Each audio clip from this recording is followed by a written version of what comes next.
Okay, so good afternoon, everybody. We will start again. And I will start with a big thank to Ben Caldecott and his team for putting together this partnership and organizing this event in such a great venue.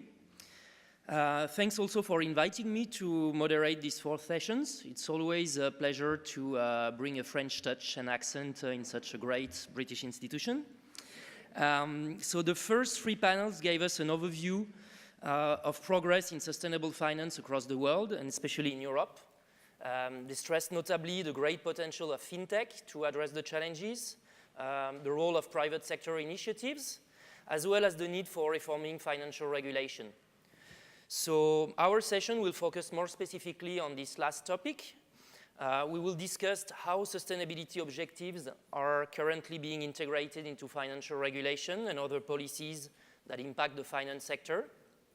We will notably discuss the upcoming European Commission Action Plan on Sustainable Finance that builds on the recommendation of the high-level expert group, and we will have one of the members on the panel. Then, just after this panel, the last panel moderated by Ben will more specifically focus on how financial regulators can help manage climate-related risks. I'm Stan Dupré, CEO of the 2 Degree Investing Initiative, a think tank that I created a few years ago to support the integration of climate goals into financial regulation. So when we published our first report, it was in 2012, called Connecting the Dots Between Climate Goals, Investment Processes, and Financial Regulation. To my knowledge, the topic was not really on anybody's agenda.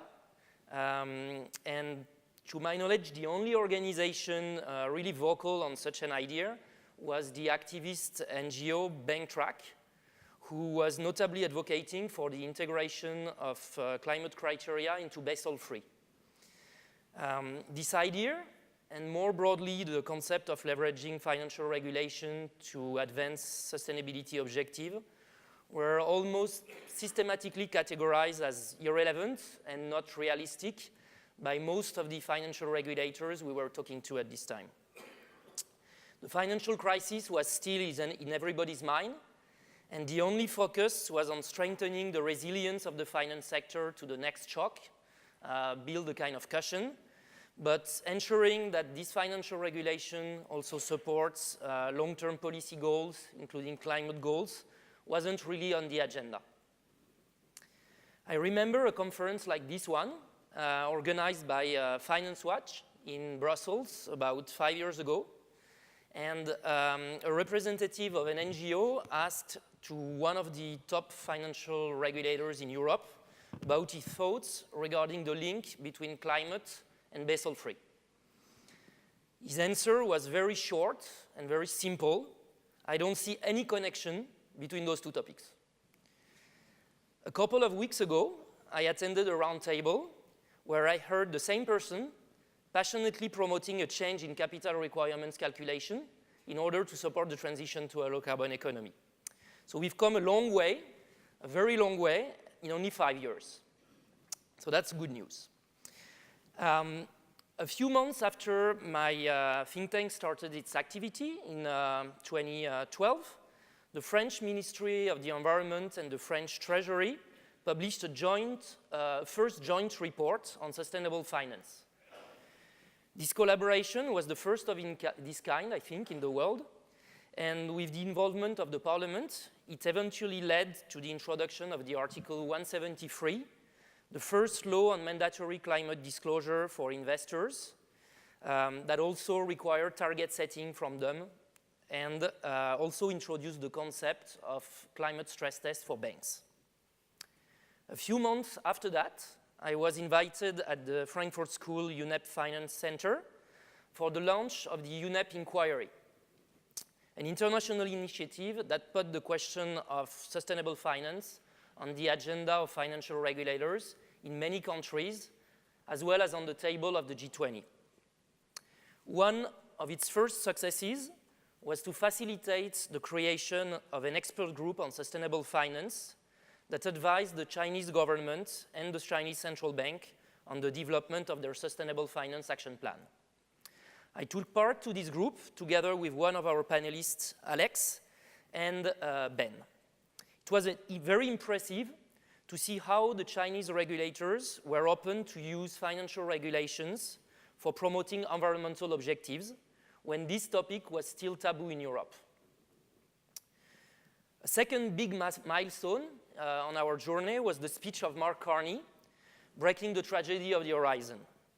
This speech kicked off the TCFD and the debate on climate disclosures, especially for investors.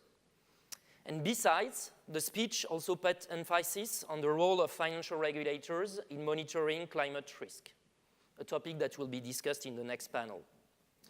This topic is now on the agenda of many central banks who will meet in April to explore how they can conduct climate scenario analysis and stress testing. Finally, the latest and probably the most ambitious development in this field is the Sustainable Finance Action Plan of the European Commission that will be released in a couple of days. Like one of the panelists, I was a member of the high-level expert group who developed the recommendation. I think we were all very impressed by the openness of the Commission to new ideas and how the mindset of financial regulators has shifted in a few years. So we have come a long way in a short period of time. There's no doubt about that. Now the multi-trillion question are, do we go fast enough? Are we on the right path? And what are the necessary next steps on this journey? To explore these questions, I will invite 4 panelists to join me on stage. First, Sylvia Kribil, who is co-head of the Center for Climate and Sustainable Energy Finance, a collaboration between the Frankfurt School of Finance and Management and the UNEP. The second panelist I will invite on stage is Michael Schmidt, Managing Director of Deka Investment in Germany, who was also a member of the HLEG. Third, I will invite Nick Maybe, who is CEO of E3G, a non-for-profit based in London that was also represented at the HLEG. And finally, Alexander Barkawi, Director of the Council on Economic Policies based in Switzerland, who was notably the expert on monetary policies for the UNEP inquiry. So thanks for joining me. Yep, I will stay here. My first question to you, and I will suggest Michael to kick off the debate, is your general perception about this momentum on sustainable financial regulation. So what are the main drivers? Is that G20, Europe, China? I don't know. What is missing and what is next?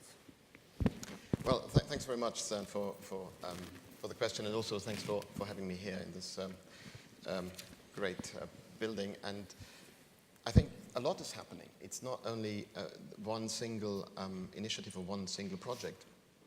And when I look at what's happened in Germany, for example, which I'm close to in terms of also the regulatory environment, the last 12, 15 months have been quite instrumental in moving things forward in areas and at institutions where you would not have thought about it, or where it wasn't a subject 2 years ago. I'm talking the Treasury, I'm talking the Bundesbank, I'm talking the BaFin, to the supervisor. I think a catalyst was indeed the TCFD work, also the chairmanship of Germany for the G20 Green Finance G20 group and the G20 Green Finance Study Group in particular.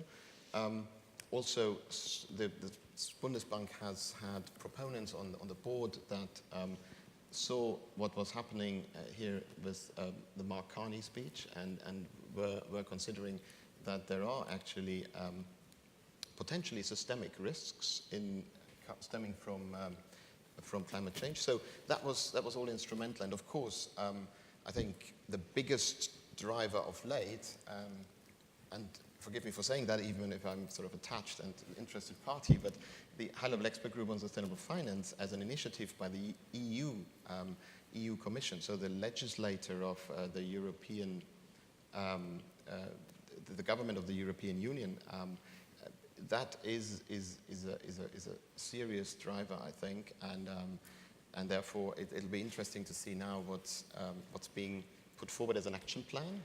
What we hear is that the EU Commission is keen to take on a lot of the recommendations we proposed at the end of January.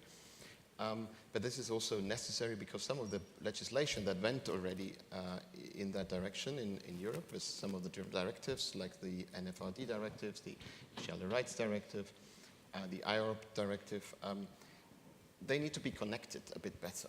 And I think that was realized by the EU Commission when they tasked the group, the high-level expert group, to come forward with a full set of recommendations looking at the whole system, in fact, and not just single points. So there's a great dynamic, and I think it's been more dynamic than I've ever seen. Now it's really about implementation, and I think that's going to be a bit of the hard bit. But if everyone comes in from everybody's perspective in terms of institutions, regulators, policymakers, then I think we are on a good path and can actually get it the way we ought to have it. Thank you, Michael.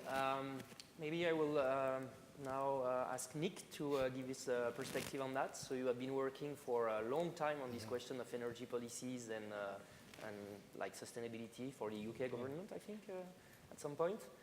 What is your view on that and on the evolution and the potential next steps? Well, thanks for inviting me, especially as even though obviously E3G and especially Ingrid Holmes, who is on the H-leg, kind of works on finance, my personal portfolio covers a much broader space. So I suppose my reflection is comparing finance, sustainable finance to other areas, I would say it turned up late, but it's moving fast. And I compare it to, we did a lot of work on climate change and security, so an interesting non-green area. The first UN Security Council debate on climate risk and security was in 2007, when the financial community was a long way away from considering these issues, but we had generals and foreign ministries and intelligence chiefs talking about climate change and risk. But they failed to follow up, actually. The process there, they produced an awful lot of risk analysis and colored maps and interesting indices, and you'll be aware of all these things. But in terms of turning into a different way of doing business, it's been really disappointing. And I think the most interesting thing about some non-sustainable finance is, yes, in a way, in terms of the mainstream policymakers, kind of getting this was something they had to address to deliver their objectives. It was late, but actually I'm quite encouraged that in a way you may kind of not have that failure to go between the risk assessment and the actual delivery. And I think that's where the next few years are really important, and particularly the delivery on the H-leg and the Chinese Green Finance Plan and the TCFD are so important. And that does raise a few risks because there's a big change. There's a big difference between coming up with great ideas like, the carbon bubble. I wouldn't say carbon tracker in the front. I mean, these ideas have been around for a long time. They first talked to carbon tracker before Copenhagen. Just to be clear, the history of the ideas has been around a long time. Moving from putting ideas on the table to delivering them through legislative systems with incumbent interests and national processes is very different. It's a very different way of working. So the first thing I'd say, I think that if we want to keep the momentum up, is we need to get organized in a different way around policy processes, delivery, even things like data, whether that's non-governmental or government, particularly talking about policy here, making sure we get the right answers is a very different task to putting some propositions on the table, because you get a much stronger level of detail and you have to act in a more political way, because these are political choices, even if they don't look like political choices. The first one, organize differently. The second one, realize the world will be bumpy out there. The world, we're in the middle of an incipient trade war. Cooperation on regulation and international rules are not the flavor of the month at the moment out there in terms of the broader politics. And it's quite important that this community not just kind of risk manages down into its world and mainstreams inside finance, but also tells its story to political decision makers where it needs their help. So a lot of the answers for finance lie outside finance regulations. So again, what's the finance sector going to say to the energy sector, or particularly, we can talk about 2050 planning, which is one of the key things you have to play off, long-term energy and infrastructure planning. You have to have a voice into the policy debate, not just into your own sector, to keep the momentum going. Otherwise, you'll fail to push some key barriers. And the last one, which I think is an amazing opportunity, is a public narrative.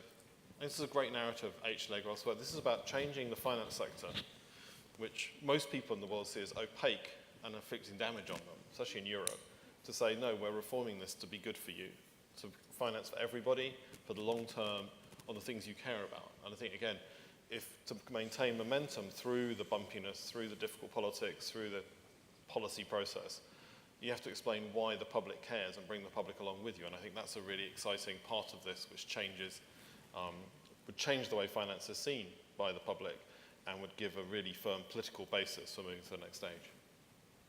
Thank you, Nick. I will now ask Sylvia, like the same question, basically, what's your take on this, on the dynamic, and where you see the drivers and next steps? Yes, thank you. I want to keep that rather short, given that I have presented some of my views already in the opening remarks this morning. I'm a bit undecided, as you are. I share this enthusiasm that we have convinced many regulators and also people in the ministries to actually listen to our ideas and concerns, and that they share now that there is a need for action. I think that's a really good development. I think in terms of awareness raising, we have made significant progress. On the other hand, I'm a little bit concerned that there is currently a too strong focus on financial sector regulation, as you mentioned it before. And as part of the UNEP family, I've experienced exactly that. Yeah, we lobbied for the carbon price without success, then the green economy concept, and then finally the UNEP inquiry. And the most successful concept was the UNEP inquiry into financial regulation. And I also really have significant concerns that the H-Leg recommendation and the momentum we have generated in the financial sector reduces this perceived need for real economy regulation. And I know that you have stressed this aspect in the H-Leg report. But my feeling in the current discussion is that many politicians now believe that the finance sector will fix the problem. And that's really one of the key concerns. My second concern relates to the strong focus on materiality, because it's a very narrow focus.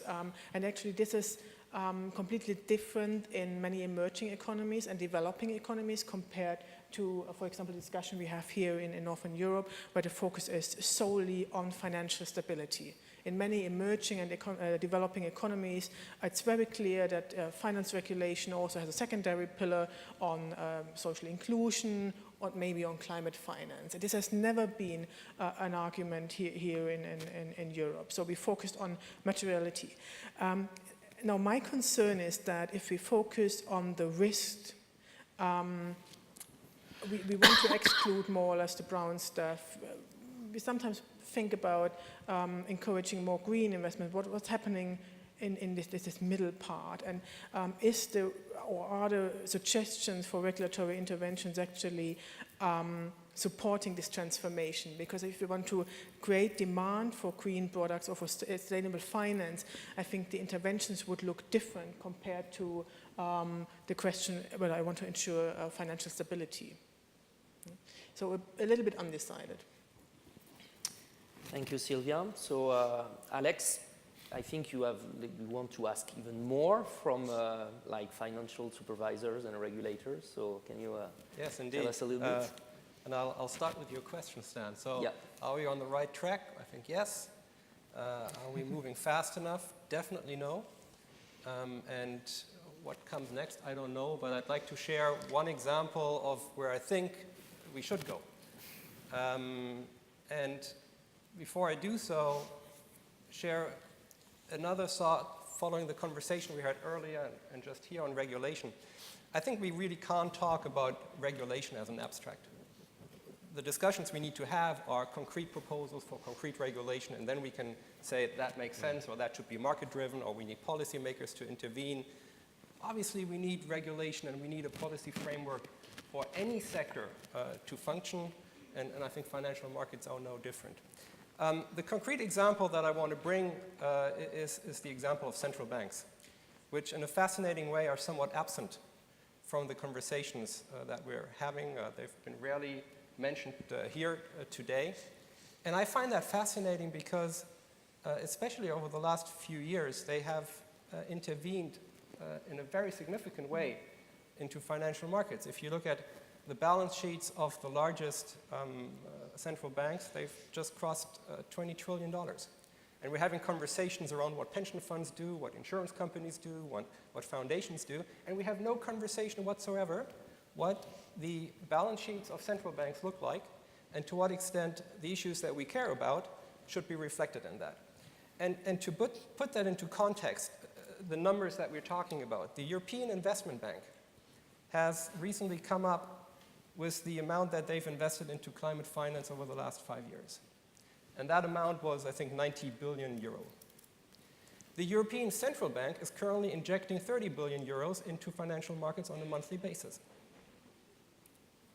So, and that's already the lower amount since January because it was 60 billion until January and 80 billion before that. And I'm not implying that all of those 30 billions should be shifted into green bonds, etc. That's obviously not possible, but I think we should have a conversation to what extent climate risk analysis should feature in those monetary policy tools. What is encouraging is that central banks over the last few years have entered the debate. They have engaged with commercial banks. And now, coming back to your third question, my hope is that they start doing what they ask commercial banks to do in their own policy toolkit. Because central banks are engaging with commercial banks telling them there's a mispricing of climate risk in financial markets, and therefore we would like you guys to ensure to us that you're taking these climate risks into account. And I think it's very odd if they didn't do that themselves in their own criteria for eligibility of assets that they purchase and for eligibility of the collateral that they accept in refinancing operations with the commercial banks. And again, to give you concrete examples of what is currently happening, the European Central Bank since November 2014 has been buying asset-backed securities based on car loans. Now, I at least would like to have a conversation whether that is needed, whether it's in line with the mandate, and what alternatives the ECB would have had. The ECB, similar to the Bank of England, has a significant corporate bond portfolio that is heavily skewed towards high carbon assets. I understand why that is the case, because high carbon assets are those that have higher volumes in debt outstanding, but nonetheless, there is a bias in those investments, and I think we should have a conversation about that. Thanks, Alex. We will have time for Q&A, and I see a couple of central bankers in the room, so we might have a debate on that. For my second round of questions, I would like to focus specifically on Europe and this upcoming action plan. So I think the action plan leaked a little bit, so you might have some views already on the content of the action plan. It will officially be released on Thursday. And so I will start with you, Michael, as a member of the group. So in your views, what are the most important actions in this, in the H-leg report, not the action plan yet, and how big of a change for Europe? Well, big questions, right? But it is, when you look at the final report of the H-leg, then you find 28 recommendations connected by 4 themes. And I won't elaborate on each of the 28 recommendations, don't worry.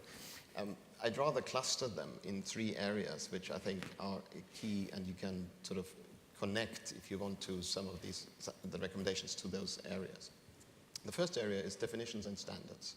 And so there you've got taxonomy, you've got definitions and standards, meaning also standards for green bonds, anything that gives, I'd say, orientation, because that's something that is lacking in sort of mainstreaming the sustainability in the financial sector, especially towards the retail market. The second area is clearly of action is culture and behavior. The H-leg and the European Commission really wants to change the system in the sense that sustainable finance becomes embedded such that it serves a sustainable economic development. And therefore its culture and behavior And that's triggered through, for example, the investor duty recommendations, the governance and leadership recommendations, also the recommendations on the European supervisory authorities. Because if sustainability becomes enshrined in the supervisory dialogue, I can assure you that my colleagues who may not be as attached to sustainability as I am will have to listen, and they will listen. And so that is important. Also qualifications on this note, and education and training certainly. And the third area of action is transparency and impact, and measuring the impact of what is happening. So transparency, of course, goes down then to disclosures, proper disclosures, TCFD-related disclosures, scenario analysis, and also we propose this EU observatory on sustainable finance, which I think is crucial in order to measure success going forward. But then also it is highlighted that it needs to be interconnected with, as Sylvie Greibil already mentioned, with the policy making in the wider economy. I hate to say the real economy as a term, I don't like it in particular, so I say the wider economy, because that it needs to be consistent. So these are the action areas, and what is to be expected, I think, from, not because we've seen the document in detail, but what Vice President Dombrovskis has said publicly on several occasions. It'll be around taxonomy, it'll be around standards and also labels from an EU perspective. It'll be around investor duties. It'll certainly be also around, related to it, governance, and also on this disclosure.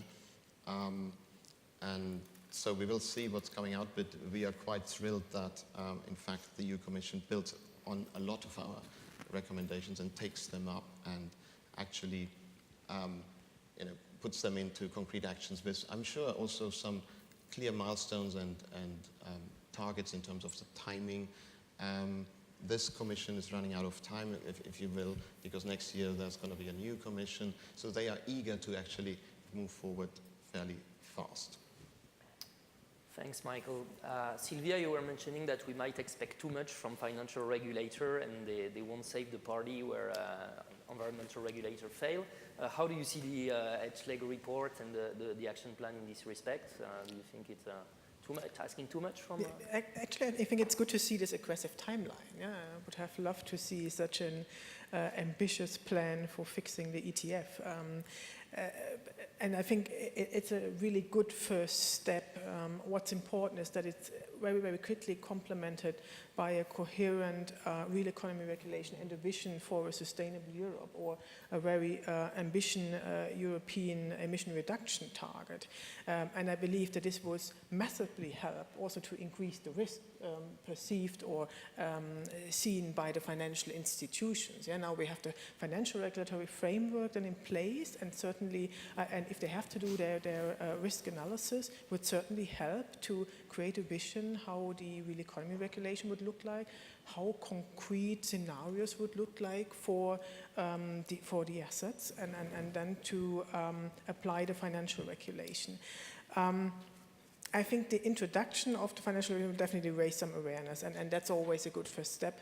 And for me, the key question is what will happen in the next 10, 20, 30 years in the financial sector, and we had a little bit of discussion this morning on that topic. So how will asset managers work in future? Will there be service providers actually adding climate data and climate risk assessment to the financial analysis?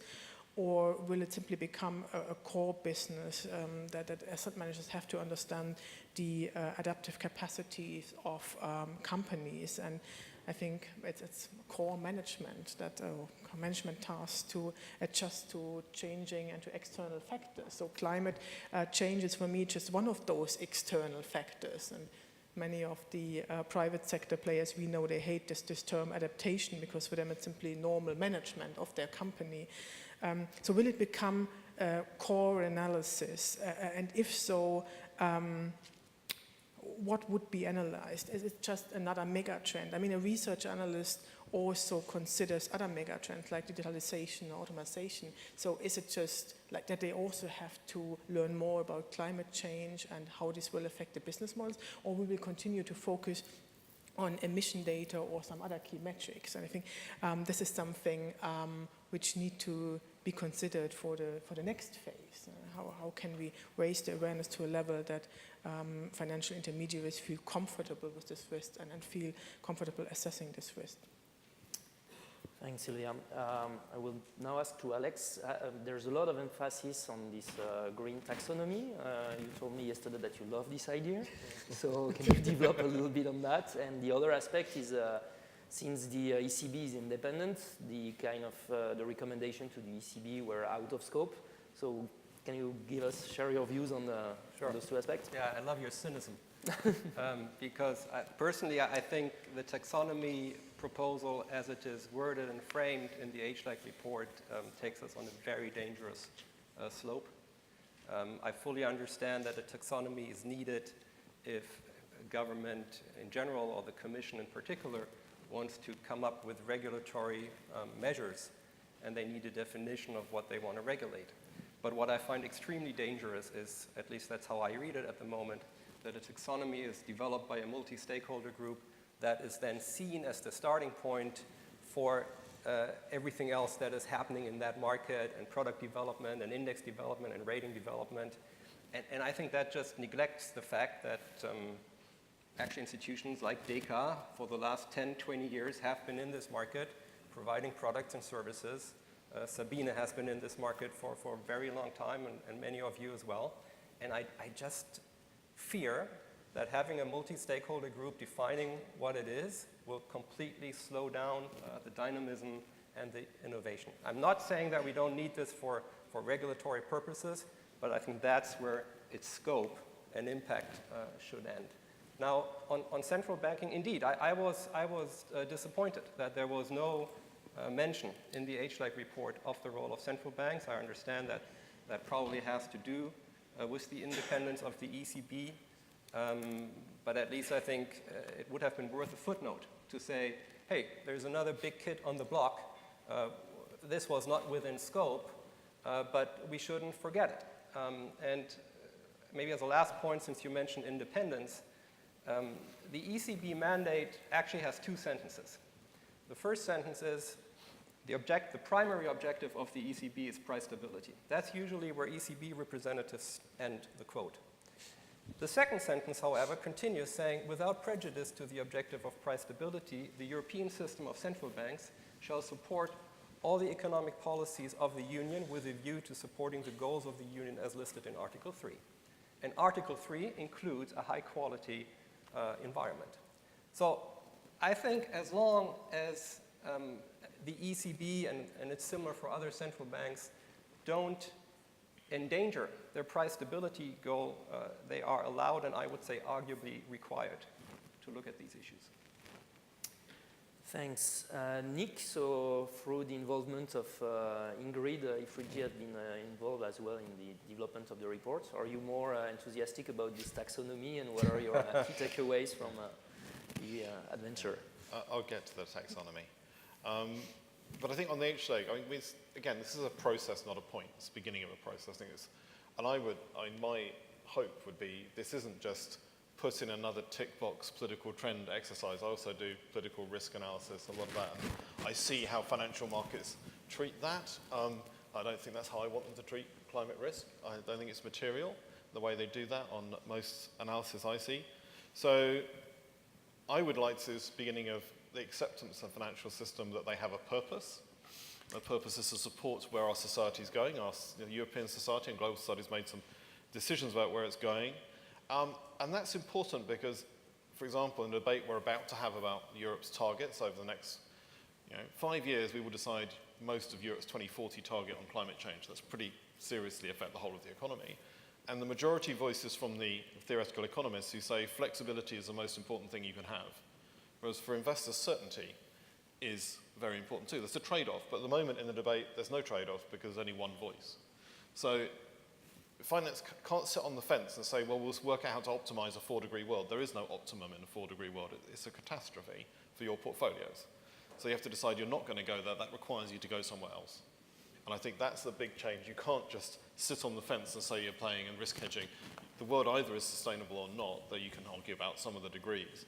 But the finance capital holders have to be in that debate. At the moment, you're abdicating from it. And that is actually skewing the societal debate because other forces are overcome. So that's where I'd like to see, and it's a political reflection of HLEG. In terms of some of the pieces coming out, I think the observatory, in whatever forms it comes out, is incredibly important. We don't know where the money's going, who it's going to, how it's flowing well enough to know if we're succeeding and how to change over time. And we've got to trust those numbers and that observatory. So it's really important that we do that and we trust the number. The taxonomy, I have very mixed feelings about. I've been involved in this field for a long time, gone through a lot of environmental labeling, creating of global markets in labels for things. It is an art form of itself. There are a lot of pitfalls, and we work a lot in the grey area of should you invest in this urbanization project, this gas grid. The things aren't easy green or brown, and they require a lot of analysis to understand for which country at what point something is financially or environmentally sustainable. So I think we have to approach it with care and not lock in bad things that kill innovation or just give the wrong signals. And again, that's why that discussion has to relate to the issue about Europe's 2050 plan and member states' 2030 and 2050 plans, which are in the governance regulations or not, because you need those plans to do that taxonomy. If there aren't a plan in the energy and infrastructure space, how can you come up with that for the difficult things like real estate, which are big parts of portfolios? So again, I think that's an area where the logic of the HLEG means you've got to go to the next stage. And the last piece we really want to see is the sustainable infrastructure facility and its the different elements there. We need to get money where it's needed. It's not going where it's needed at the moment. That positive agenda is incredibly powerful. New tools to buy better flows to more people, particularly in East and South of Europe, to bridge that clean investment gap and create jobs. And that's one of the key challenges. And my last note, kind of back up, I agree everything you said about central banks. They haven't got climate risk on the balance sheet. It's not a contingent liability for treasuries. It doesn't exist. And the kind of part of the phase beyond where we are now is really gripping climate risk in Europe. We're not adapting, we're maladapting, we're building up liabilities and we're not measuring it. And that is one of the reasons why our debate isn't where we need it to be. And again, I think the finance community has a really critical role to play there to say, show me you've managed this. If you can't show me you've managed it, you're going to pay more for your money. Because at the moment, no one's getting that signal. And they all know it as well. This isn't the thing that people don't know this risk is out there. They're just kind of hiding it. Thanks. I would now want to focus, and maybe Nick, you can start on that since you're local. Like on the UK, because there have been a lot of Brits in the HLEG actually, but they might not benefit from the action plan at the end of the day. So what are the implications for the city and for the UK of this trend, and how do you see the connection between the dynamic on continental Europe and the debate here in the UK? And the other, feel free to also answer. Yeah, the dreaded Brexit question. I think it's been very interesting, and I'm not going to, we do a vast amount of too much thinking about how Brexit might evolve, which just ends up with having a confused brain. But I think what we've seen, interestingly, is that the dynamic has mainly actually been competitive to date, particularly between Paris and London. And funnily enough, that's been really positive, particularly in London, but I think also in France. We probably need to move to a more cooperative space at the moment. So this idea that everybody's going to be a green finance center reminds me everybody's going to be a biotech center. Everybody's probably going to be an AI center. You know, so a little, but that's fashion. You know, it's fine. Fashion can drive things. I think now people are being a little bit more realistic. There's probably a lot of green finance to go around. Green finance is finance, so it's not something completely new, but there are opportunities. I think it's really good that Sweden has emerged as a front runner for standard setting and getting things done. It's put pressure on some of the perhaps slightly lazier incumbents to move harder. So I think the UK has started to build a pretty impressive portfolio of interventions on green finance. It wants to stay financing the European economy. I'm not sure that's going to be that easy in the first stages after Brexit, given the different scenarios we're going to. But I think the key thing we don't want is a fracturing into wars of standards and somehow using standards as competitive. That would be a disaster for everything. So that's why whatever's happening up here in the macro political level, way above all of our pay grades, building the cooperative sinews between the financial centres, and particularly around some of these key issues of how we set standards, what we think of green, how we work internationally to change other countries like China, see that as a cooperative activity, not a competitive activity, is really important. Otherwise, we could get caught in the turbulence, shall we say, of other issues when we just need to be getting on with investing. Okay. Maybe Alex, you can also, so maybe Zurich will be the next the winner from that and the next green financial center. What is the kind of, how this edge-leg dynamic and the dynamic of the European Commission perceived in Switzerland? And do you think it's kind of creating a momentum? I think it adds. I would first like to say something on the UK though. Just with a focus on the small area that I've been working on monetary policy. I mean, the Bank of England has really been the pioneer in this field. Mark Carney has been mentioned, and others on the staff and the decision-making groups. And that over the last few years was instrumental in moving that topic up the agenda. And my hope would just be that now the Bank of England is also taking leadership in actually integrating these insights into its policy toolkit. On Switzerland, Sabine is in a much better position than I am to judge where the government stands. The Swiss National Bank is one of the few central banks that is investing into equities in the first place, and one of the few central banks that has defined exclusion criteria, actually, as they invest into equities. These exclusion criteria, I would say, are very limited. So my hope there would be that the SNB moves one step ahead, that we've signed up to the Paris Agreement, for example. Let's make sure our criteria for the equity investments are aligned with our policy commitments. Other views on the UK and dynamic created in other jurisdiction by the Commission? Well, I'd say the climate, our world climate, does not care about Brexit, nor does it care about remarks by Mr. Trump. It doesn't stop at borders. So I can only advocate that we as Europeans, continental Europeans, just keep the door open, and actually we should be aligned on something that is a global issue, not an island issue, not a continent issue, not a European issue. It's a global issue. That's all I can say. I'm not sure whether Brexit accelerates or decelerates efforts around sustainable finance, but that would be my approach to it. Keep the door open and then actually cooperate. On Switzerland, I might want to add that I was invited once to, after this interim report, I was invited to speak in Zurich, and it was amazing to see that it seems that a lot of the players in Switzerland sort of were waiting and longing, one could even say, for the final report and the EU action plan coming out so that they would have something to chew over and also have maybe some orientation. And I was amazed to see that this interest. So I guess it is really about implementation now, and we should not sort of get the implementation track make it too difficult just because we have different views around maybe between France and Germany on nuclear versus coal and so on. I think these are not the debates that bring us forward. It's every country has their own peculiarities and they should be taken into account. But overall, the goal, I think, is the same for us, and we should work towards that together. Thanks, Michael. I think we will now have time for a few questions from the room. So, yes, I see one hand in the back from a familiar face.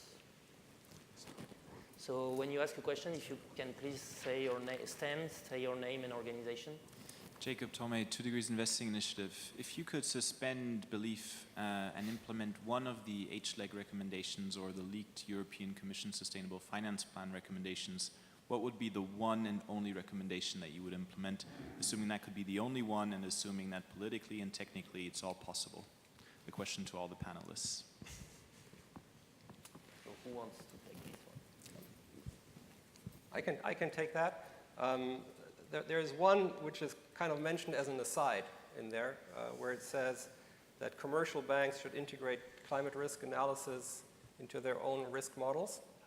And then it goes on and says, and if that means that higher capital adequacy ratios are required, then that should be explored further. And I think that's the one that I would focus on. So just to open that up a little bit, I think the other proposal on capital adequacy that was not put forward, but put forward by the Commission, the green supporting factor, I don't agree with that proposal at all.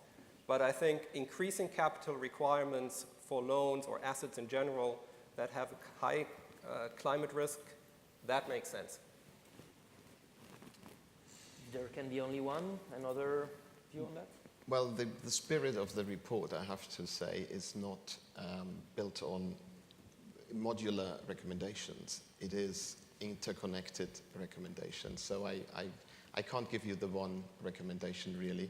What I would say, though, is the goal, and what Alexander mentioned is also leading towards that goal. The goal is that in every day's decision-making, at the desk of every portfolio manager, of every lending decision, sustainability is taken into account. So this is and then we succeed, because this is mainstreaming, this is bringing those considerations into the core, and it would then automatically also result into different risk assessments. And of course then cost of capital would adjust, and so it is that to my mind is most important.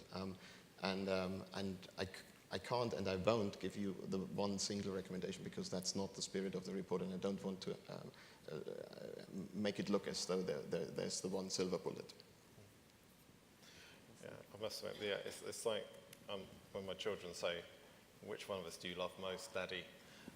Some questions you don't answer, or you're accused of cherry picking, which is the other big sin of the moment. But I think there's this issue. I mean, the other side of the coin of the risk analysis one is, let's be real, we haven't created at scale green finance markets, and actually creating the money and incentivizing the money to flow to places, particularly again on energy efficiency in countries which are way away from the European average on the housing stock. And this is over half of the investment load. So it's just not there. It's a missing market, and it needs a lot of new infrastructure funding and approaches to build those markets, because they come in city level, town level, etc. So, if you're saying, what people talk about a lot about risk here, but on the other side, I think we'll make sure we get enough pressure on that market-making process, which needs a lot of public money and deep regulation to make it happen, but it's financially sustainable and economically sustainable and beneficial at the same time. So, I want to make sure those are the cluster there, carry on forward, and not just the clever risk metrics, much as I love clever risk metrics. This is part of my background. I think for me it would be extremely important to include and consider also those recommendations and interventions which would help to accelerate the transformation and accelerate the demand for sustainable products, sustainable financial products. I think that's extremely important. What can help to change the demand patterns and then ultimately to make the financial regulation also superfluous. I think that is very important. I know that it's not at the center of the recommendation as we focus on materiality and climate risk, but I think in the mid to long term it will be extremely important that we change demand patterns. Thanks. Yes, Mr. Please. Yeah, hi, Chris Dodwell from Ricardo Energy and Environment. So I'm really taken by some of the comments that the panel have made about implementation and how we need to get the ball rolling. And one of the thoughts I've had just during today is that quite a lot of this feels like it's quite complicated. All of the data points, the sort of the blockchain analysis, the infrastructure that you need to put in place. we've a bit of practice of doing this in the UK. Green Investment Bank, that was set up in the UK, had 5 green criteria that it had to assess. And actually, the way that they did that was set up a pretty simple model that allowed them to assess every prospective investment against those criteria and to look at some quantification of it. And actually, you know, as a consultancy, we provided them with the model. Didn't cost an enormous amount of money. Wish we'd charged them more for it, but there you go. Did the job. And to what extent are there things that will do the job to get things moving more quickly and that strike the balance? Because I think I was just struck by what Michael was saying about the important thing is that people start to have every investment decision being taken against green criteria. But that doesn't mean you need to have perfect information. So how do we strike the balance in terms of the acceleration that,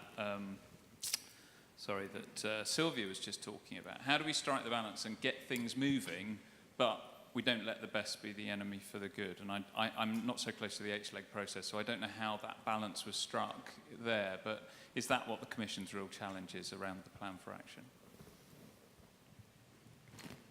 Michael, you want to take this one? Well, I think if we were to prioritize certain recommendations and make them a forced sequence, I think we would go down the wrong way. I think there are some priority recommendations. We called them that way even, but that's more, well, these are those that will make the biggest change, we think. But I would also agree that it should not hinge on certain preconditions. So you can already start changing the culture, having the supervisory dialogue without having the taxonomy. The taxonomy should give orientation, and it's meant to come quickly in terms of the first steps of climate mitigation. And so I would always advocate that we should not wait for someone else to arrive or happen or someone else to move first, but rather take those concurrently as we can. Of course, there are some interdependencies, but I think the cultural bit we can start now.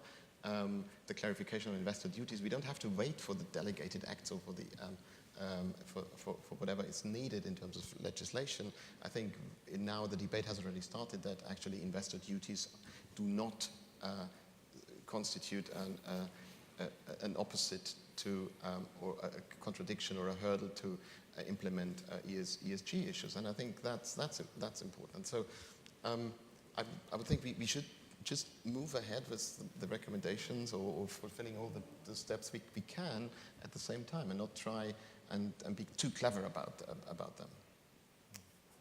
Nick? Yeah, I mean, I sympathise with this one a lot. I'm being very practical, and I think that's why I slightly worry the taxonomy is seen as the kind of top of the mountain, everything trickling down. But there is a trade-off between accuracy and maintaining particularly a brand. So the first thing the GIB did was invest in a coal power station and switching to biomass, which is probably its most controversial investment over its whole lifetime, and it dogged it all the way through to privatisation, and we advised against it. We said, this is a minefield. Biodiversity, but biomass sustainability is a complete minefield. The Forest Stewardship Council has a 3-chamber parliament set global standards for standard setters around sustainable forestry, because that was the simplest form of getting that sustainability criteria. So if you want to have a brand, an eco-label or something, you need to have and it's statutory or has some kind of long-lived thing, you need to have a very accurate, legitimate process to get it. If you want to make better decisions, you can do things a lot lighter, but don't call it an eco-label or a standard. So again, this is why I worry, I think we need to think very practically about this and not mix up those two things. There is no one definition. There are some things that are easier to define than others. Talk to the WTO about green goods and services. We've been here before, and we shouldn't repeat the mistakes of the past. We know a lot about how to create markets in green products. I'm not sure all of that practical knowledge has been ported into the Commission staff doing the action plan. I think that's one of the places we could really learn some lessons from ourselves to do this right and get that balance in the right place. And I'm not saying it's easy. This is tricky stuff. Thanks. So we have 7 minutes between us and the tea break. So I will take one last short question, and then I will ask the panelists to give their final word on the topic too, as a food for thought for the tea break. Please.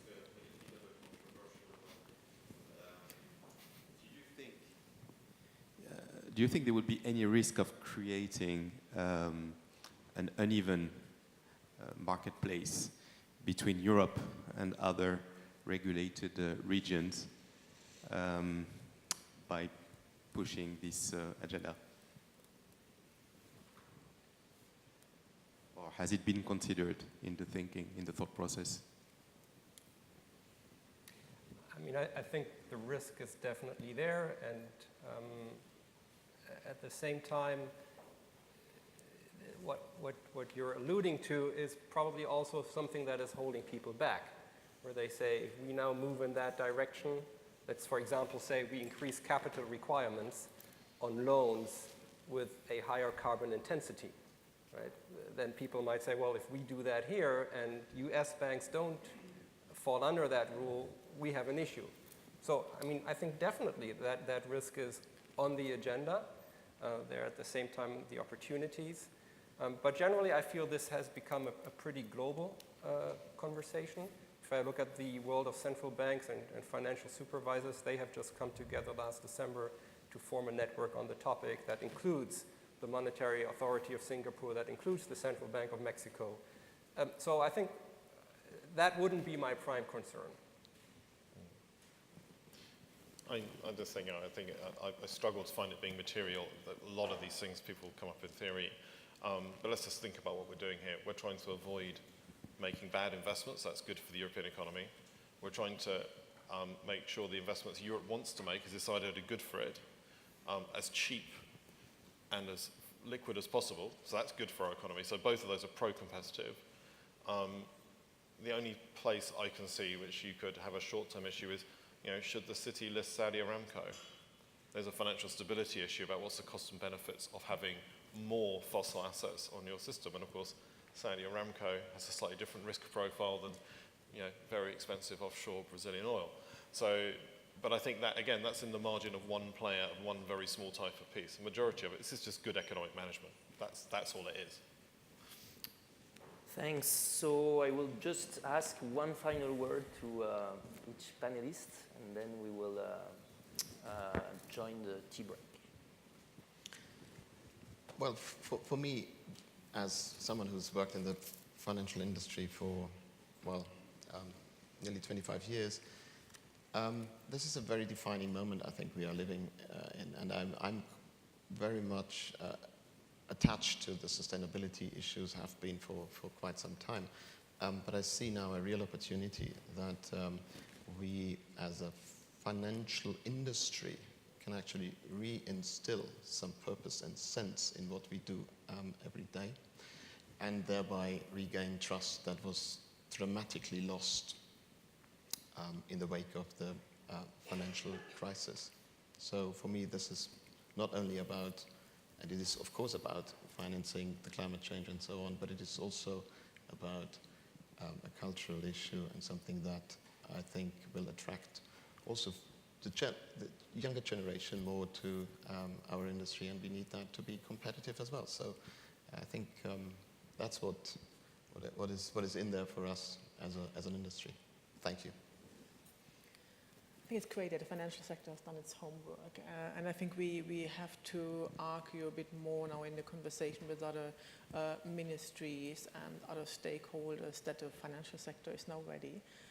And if they would now introduce appropriate regulation or create better visions for the future, better plans, more ambitious targets, that the financial sector, the financial regulation which has been implemented or which will be implemented will massively help to generate the value from such interventions. And I think this is where we now have to talk to stakeholders also outside the financial sector. I mean, after seeing the conversations about this going on for decades, it is wonderful to see how quickly it's gone up the agenda, and I will make sure that we grab the opportunity to really embed this in both the industry and the regulation and the policy by making sure that we realise it's a different job to come up with ideas and implement ideas. So that's the first piece. And the other one is, this is really important, and a lot of what E3G does is look at the big levers which might get us to a climate-safe, sustainable world. And after closing down the adequate number of coal power stations in the world, reorientating the finance system, which includes central banks, is the next big lever. So, because there aren't that many levers out there, and this is incredibly important to get this right, to enable lots of other people to do what they need to do. So again, it's not just put a heavy weight on you, but you are on the critical path of keeping us in a climate-safe world and avoiding the consequences we don't want to go to. And I think you've got it in your grasp to do it. So that's, that's a great place to be. So I'd like to pick up something that Nick said earlier, the gap between talking about things and delivery. I think there's a huge risk that we have that gap also in the financial sector. I think the next years will be defining for that. And following up on the last question, I don't think that this is rocket science. I don't think that's the obstacle. I think the obstacle is political will. I mean, take the example I mentioned earlier on car loans. The ECB should just not buy them. Full stop. It's not difficult. It's just an issue of political will. And if you take climate risk analysis, you've got tens of people in this room who've done excellent work on this, and I think who'd be more than able to support central banks in integrating that into their model and to do the same with commercial banks. And it just needs to be done. Thanks, Alex. Thanks to everybody. So I will just give my summary of my takeaway from this. So I would say first one is like this whole momentum created a narrative on the role of finance, a sense of purpose, like this idea that there's a kind of definition of how finance can serve society. The caveat to that are financial regulation cannot solve everything. And you don't, that's not by managing policy uncertainty that you create clarity on the direction of travel regarding policy objectives.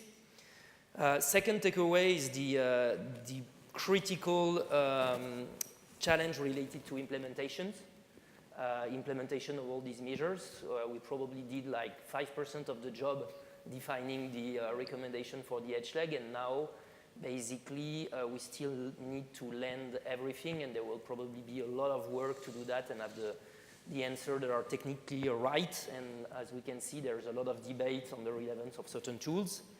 And the third takeaway, I would say, is like we can't sit on the fence. So I think this idea that you cannot really ask banks to integrate climate criteria if you don't integrate yourself this aspect as a central banker, this aspect in your own policy.